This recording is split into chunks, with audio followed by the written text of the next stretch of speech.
Tá bom? Glória a Deus. Meus amados, hoje já aula 3 de hermenêutica, já caminhando para a reta final, né? Temos só mais uma, né? E aí, eu preciso colocar em dia os assuntos para que a gente possa terminar o módulo, né? E na ocasião terminar o ano também, mas tendo visto, né, o que devemos ver. Então, para isso, eu vou seguir aqui o esboço que eu fiz, com algumas anotações, mas são todas direcionadas dentro do nosso material, tá? Eu havia passado na aula anterior, para quem uma repescagem, né? Para quem não fez o trabalho, que eram todos aqueles modos, aí eu havia passado do 1.12 até 1.15, fazer alguns fizeram, né? A irmã Rebeca fez, e aí entregou todos, aí chegou chegando, né? Mas, para quem não fez, não conseguiu fazer, a gente vai fazer aqui umas ponderações, né? Tá?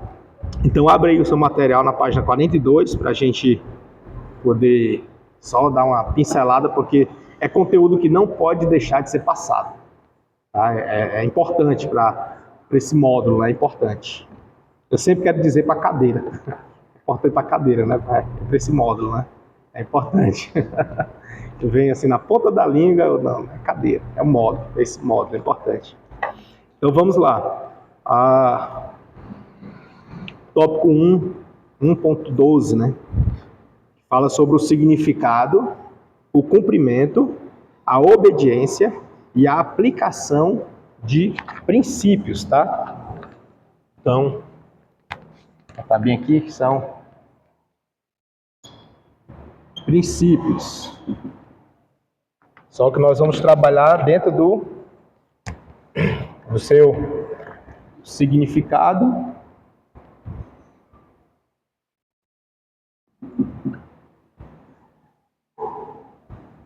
a aplicação dele, cumprimento,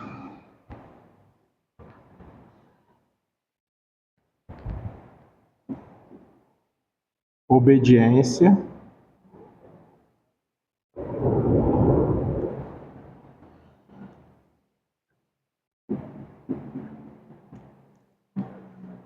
e aplicação. Aqui, um texto bíblico em que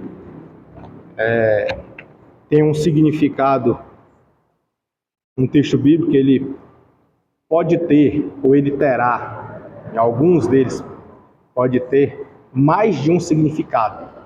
É bem verdade que quando a gente lê um texto bíblico, principalmente se tratando de profecias, a gente entende ou classifica que ela já se cumpriu em determinado tempo, ou ela vai se cumprir, ou ela ainda não cumpriu, né? É muito comum a gente ver nessa forma, mas é importante sabermos que um texto bíblico terá um significado, às vezes dois ou mais, tá?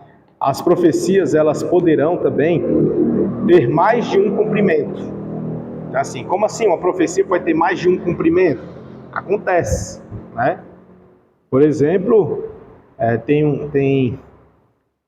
um que a gente vê muito acontecer, é a profecia de Joel, né, do derramado do Espírito Santo, que é algo que acontece e continua acontecendo, entendeu? Então, assim, se cumpre mais de uma vez, se cumprindo.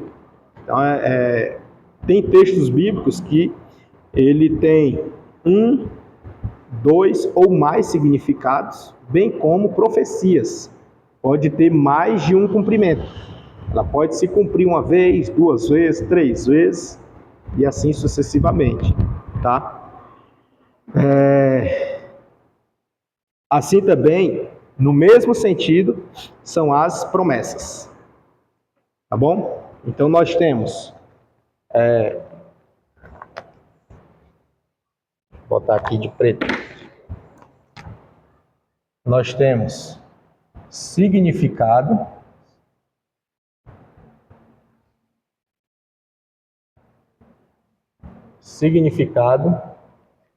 temos profecias,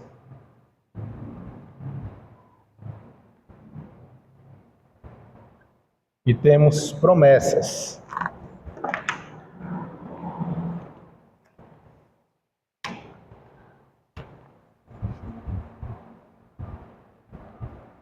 Todos esses podem se cumprir. Esse ficou melhor.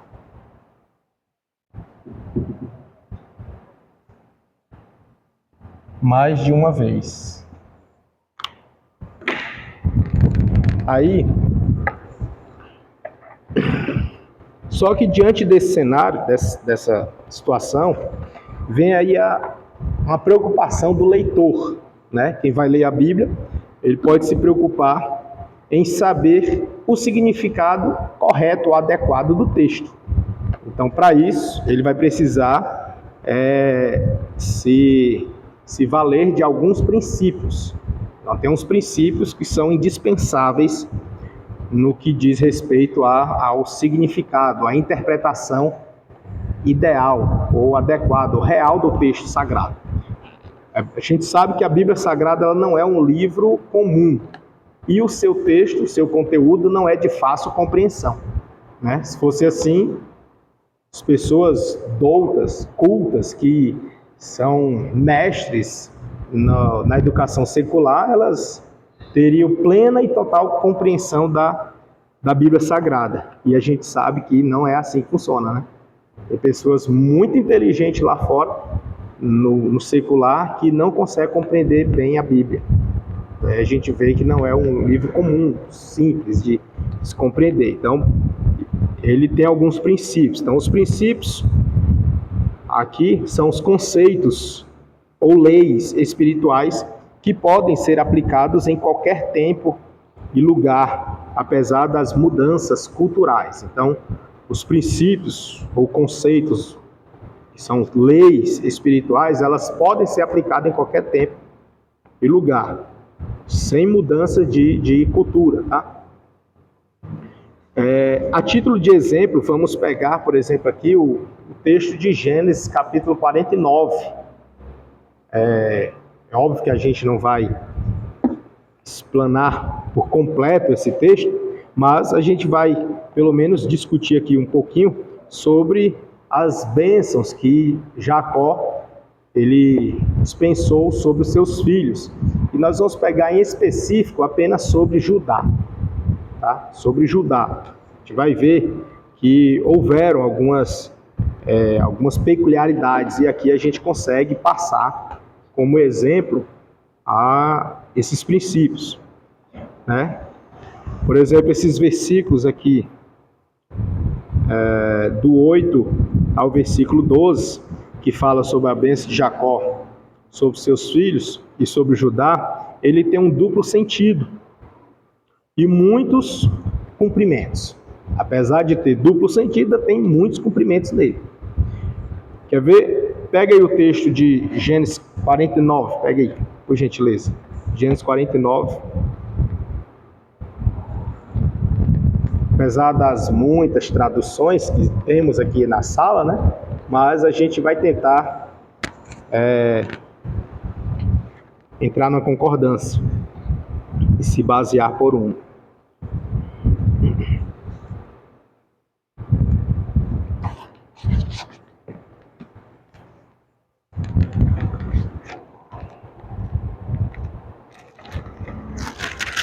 Gênesis capítulo 49.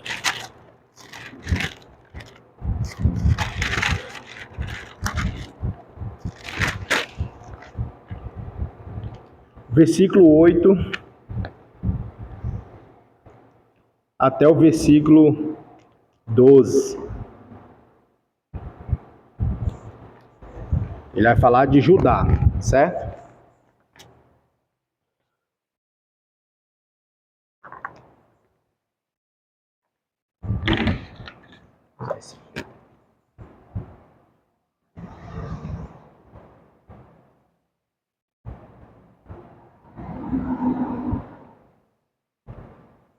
Judá.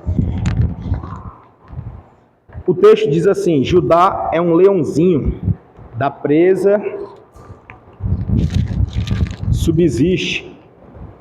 Filho meu, encurva-se e deita-se como um leão, e como um leão velho, quem o despertará? Aqui é na tradução da corrigida. Jacó, ele está dirigindo ao seu filho, Judá, e fazendo a comparação dele, né? Como um leãozinho. E aí ele diz no versículo 8: Judá, a ti te louvarão os teus irmãos. A tua mão será sobre o pescoço de seus inimigos. Os filhos de teu pai a ti se inclinarão. Aí o verso 9: Judá é um leãozinho, da presa subsiste, filho meu. Encurva-se e deita-se como um leão, e como um leão velho, quem o despertará? Versículo 10: O cetro não se arredará de Judá, nem o legislador dentre seus pés, até que venha Siló, e a ele se congregarão os povos. Versículo 11: Ele amarrará o seu jumentinho à vide, e o filho da sua jumenta à cepa, mais excelente. Ele lavará a sua veste no vinho, e a sua capa em sangue de uvas. Versículo 12: Os olhos serão vermelhos de vinho, e os dentes brancos de leite. Aqui vai as bênçãos de Jacó para o Judá, seu filho Judá. Então, nesse versículo, a gente pode perceber que ele tem muitos cumprimentos, apesar do seu duplo sentido. Em primeiro lugar, o texto se refere a Judá, filho de Jacó. Isso é fato. A gente já tem aqui a primeira identificação. Então, para quem ele é direcionado? Primeiro, filho de Jacó.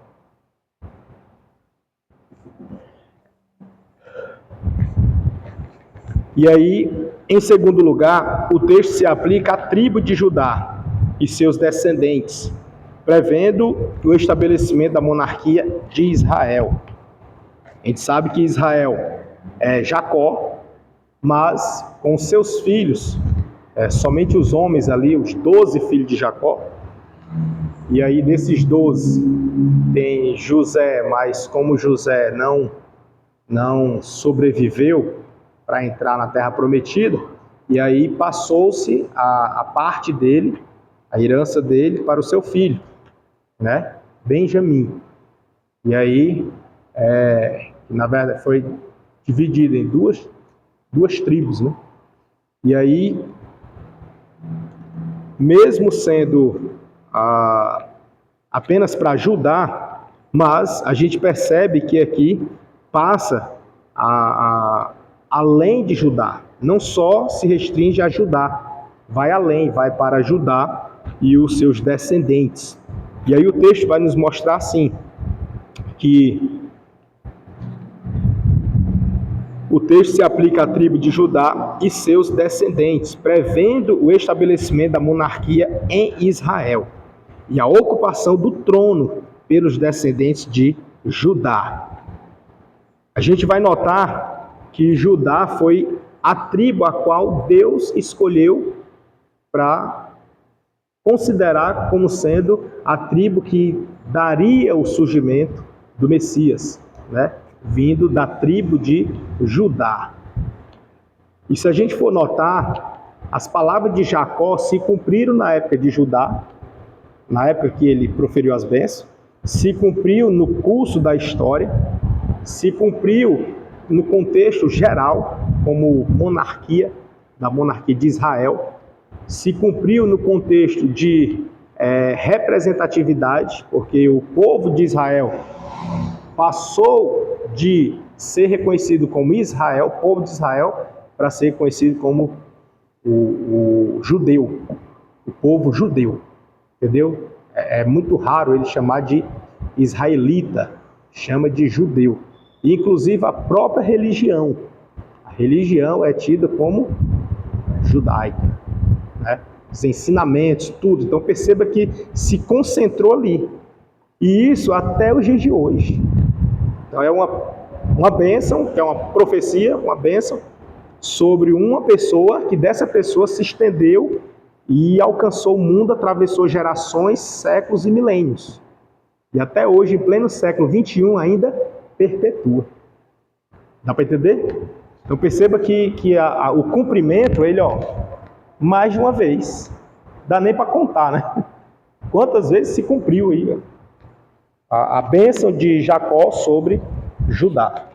Tá? Então, dá para notar que uma profecia, uma bênção, ela pode se cumprir várias vezes, ter vários cumprimentos, não pode se restringir, tá? Aí, então, em segundo lugar, se aplica a uma tribo, né?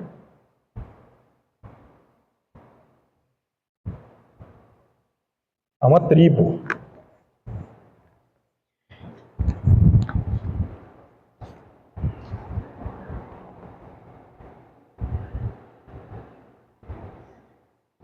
E aqui no que tange ainda aqui no segundo lugar, no que diz respeito à ocupação do trono pelos descendentes de Judá,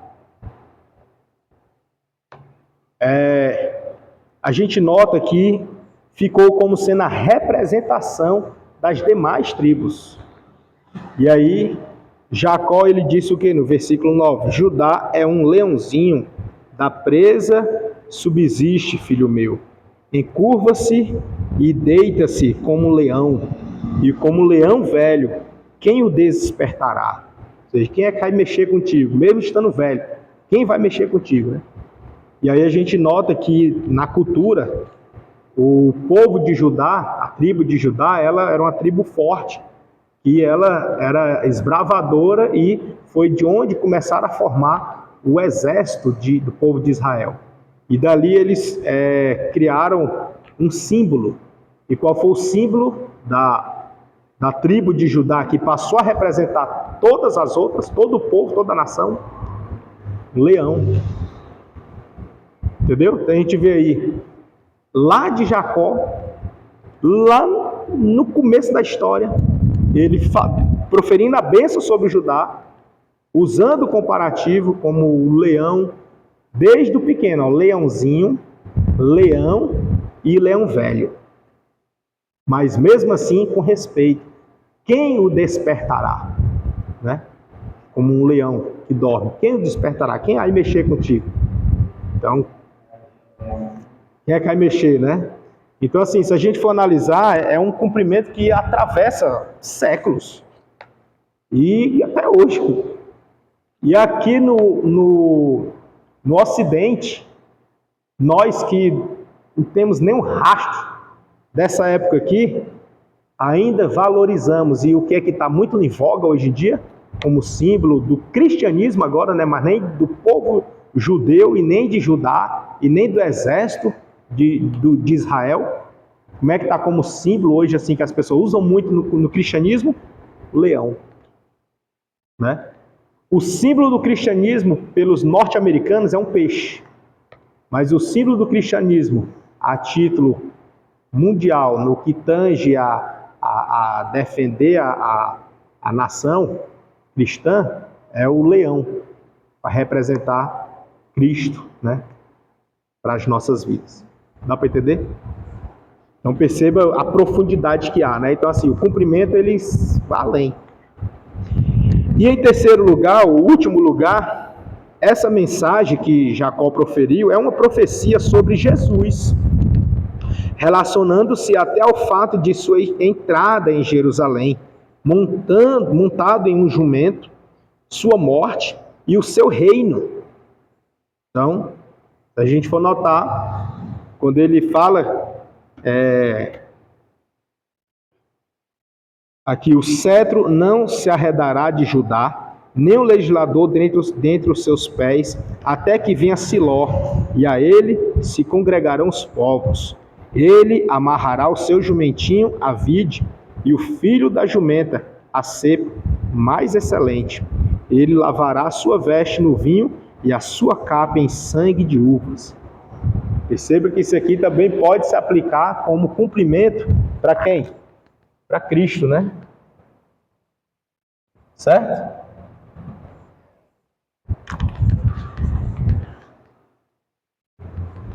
E aí, esta profecia mencionou fatos que influenciariam toda a história futura, até ao Apocalipse, onde, novamente, o leão da tribo de Judá, lá em Apocalipse, é mencionado. E aí a gente tem também as promessas, né? As promessas de bênção ou maldição podem ter inúmeros cumprimentos, de bênção e maldição, inúmeros cumprimentos. Funcionam como um dispositivo automático que é ativado sempre que determinadas condições se satisfazem. Então, de bênção e de maldição. Jacó proferindo aqui para os seus filhos, e a gente vê lá em Tiago, ele falando da nossa língua, ou seja, daqui de Jacó começa e vem até nós. E a nossa língua ela tem poder para quê? Para abençoar e amaldiçoar. Então a gente nota que essa profecia, por assim dizer, ela ainda se cumpre até hoje. O cumprimento dela é assim, ó. Entendeu? Nós temos esse poder na nossa língua, e não só nós, a humanidade. Por isso que existe palavras de maldição, pessoas que praguejam, pessoas que proferem palavras ruins para as outras, e o mundo lá fora diz assim, e pegou, e pega, e não sei o quê. O crente ele é revestido, mas nós temos poder também na nossa língua, e não é bom que a gente profira palavras de maldição. Pelo contrário, seja palavra de bênção. Não, o efeito, né? Perpetuar, né? Assim. Imaginava nada, né? Até porque quando eles falavam como humano, falando normal, pelo discernimento da vida, era que Deus é que estava usando deles para falar. Entendeu? Acontece com a gente também. Às vezes Deus usa a gente para falar, a gente nem sabe que é Deus que está usando. A outra pessoa que está ouvindo é que percebe que é Deus que está usando. Entendeu? Eu já falei isso no judiciário. Eu falei para o juiz que Deus usava a vida deles para praticar a justiça. E eles nem percebiam. Entendeu? E é assim. Eles sem nem conhecer as partes, sem saber de nada, eles vão apenas pela a retidão da justiça e exerce ela, entendeu? E ali eles defendem assim, sustentam, colocam na minuta uma fundamentação legal que defenda aquele direito, porque é patente, porque é verdadeiro, entendeu? Então assim, sem nem saber, eles estão sendo usados por Deus e não sabem, né? E assim somos nós também. No dia a dia, a gente é usado por Deus, nem sabe, nem nota. Né? Então, deixa Deus usar. Né? Então, vou lá, 1.13 agora. 1.13. A aplicação, o objetivo final da interpretação. Então, ou seja, uma interpretação, ela tem um propósito, né? Qual é o propósito de uma interpretação? É aplicar, né?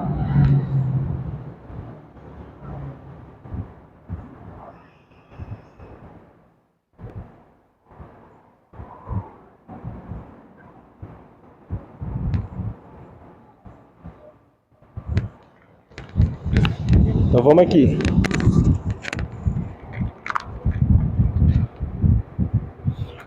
Mesmo que um texto não tenha vários sentidos, como a gente falou agora há pouco, que um texto ele pode ter, mas mesmo que ele não tenha vários sentidos, ele pode ser aplicado de várias formas, desde que não venha, olha só as ressalvas, né? Desde que não venham a induzir ao erro, ou a um sentido contrário, ou a um ensinamento antibíblico. Então, assim, a aplicação de um texto pode acontecer? Pode, e até deve, é o objetivo maior. Vou trazer aqui para a nossa realidade, né? Você pregar a palavra e só expor o texto. E naquela época aconteceu isso, e isso aconteceu por causa daquilo, e aquilo aconteceu por causa daquele outro, e foi assim, foi assado. E no final, não aplicar para a nossa vida atual, não trazer para hoje, serviu não. Você não alcançou o objetivo. O objetivo é, né? Não serviu. E aí? Sim, e aí? E aí? E hoje? E o que eu posso fazer diante dessa mensagem para a minha vida? Aplica-se em quê? Esse é o objetivo. O objetivo é aplicar, certo? Tem que terminar na aplicação. É por isso que, geralmente, quando se recebe oportunidade para uma saudação, isso é mais, o que eu estou falando agora é para o próximo módulo lá. Mas, né, homilética, né? Mas quando se recebe, só dando esse spoiler, né? Quando se recebe oportunidade para uma saudação, aí o que a pessoa faz? Lê o texto e já aplica. Entendeu? Porque ela enxugou o tempo ali. É bom? É o que o povo gosta, é o que o povo quer ouvir, é a aplicação. É o recebo. Só que o bom mesmo, o ideal é você entender. É a compreensão. Isso aí é que é o cereja do bolo, né?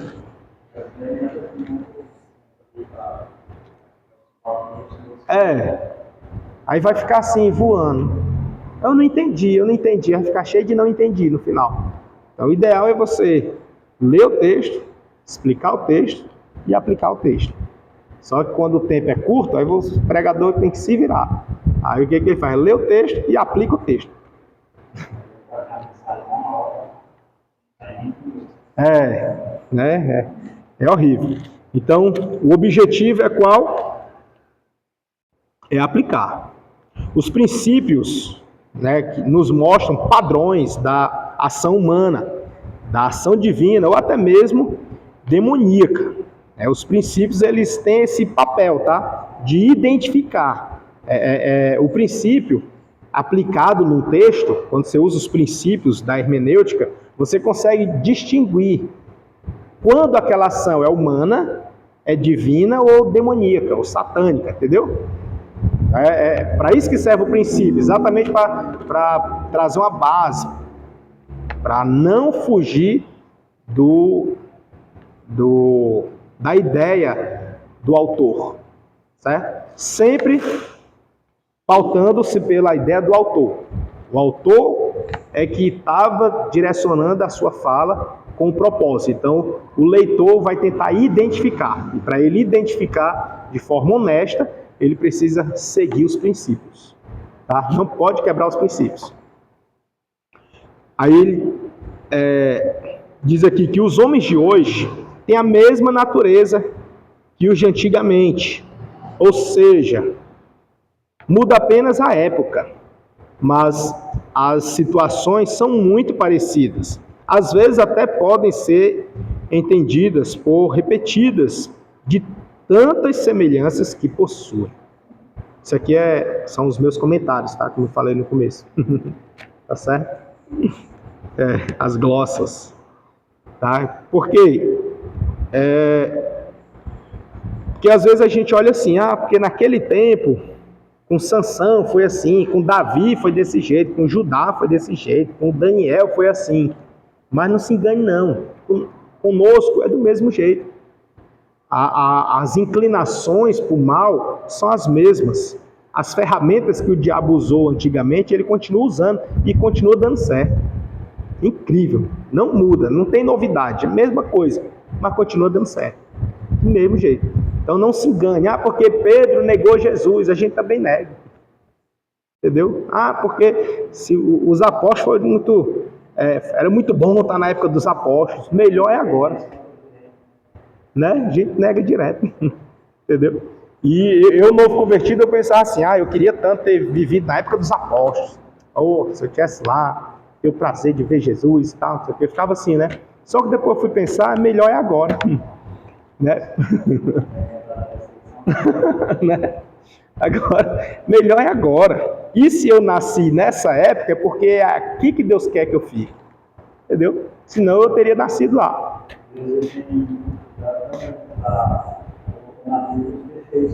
Isso. Não escondeu, né?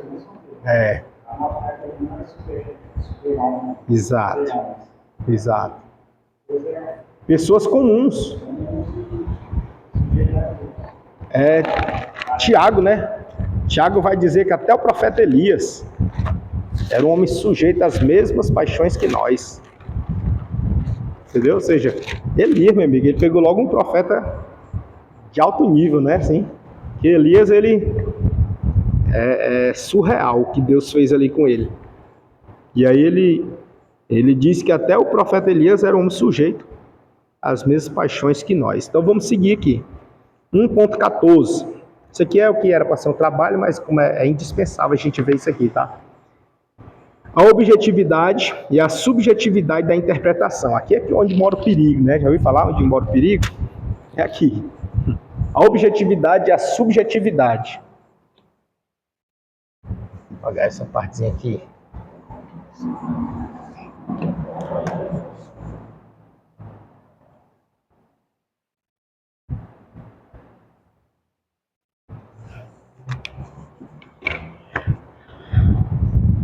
A interpretação bíblica que tem sido praticada no decorrer dos séculos pode ser dividida em dois tipos ou dois aspectos, embora possamos classificá-la de várias outras maneiras.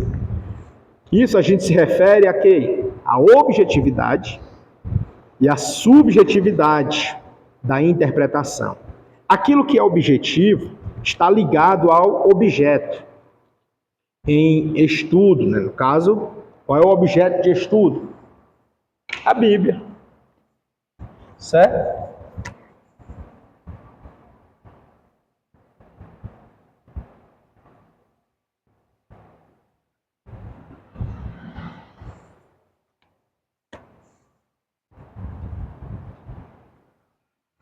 Então pronto. A objetividade, ela está voltada ao objeto de estudo. E o objeto de estudo é a Bíblia Sagrada. E quanto ao que é subjetivo, o subjetivo ele está mais ligado ao sujeito, ao intérprete, que é subjetivo, que aí já vai entrar no campo das ideias, certo? Da subjetividade. É onde mora o risco. É onde nasce, é o embrião das heresias. Tá? Quer saber onde nasce? É aqui. Subjetividade. Isso é um perigo grande. Por exemplo, um estudo objetivo de Gênesis 22 seria a identificação dos personagens, Abraão e Isaac, do local, o Monte Moriá, o conhecimento do episódio que envolve o pedido de Deus para que o patriarca sacrificasse seu filho e a intervenção divina para impedir a consumação daquele ato. Daí, extraímos lições objetivas a respeito da fé e da obediência de Abraão, da humildade e obediência de Isaac, porque não foi só a questão de Abraão, né? Teve também o Isaac. Isaac ele não se recusou, não relutou, não ficou questionando assim, desconfiando da natureza divina daquele ato, entendeu? Não, ele apenas estava preocupado se o sacrifício ia ocorrer bem. Veja que a pergunta dele era pelos elementos. Preocupação dele, olha aí a preocupação, os elementos do sacrifício. Ele disse: Pai Abraão, nós vamos sacrificar, não é isso? Sim.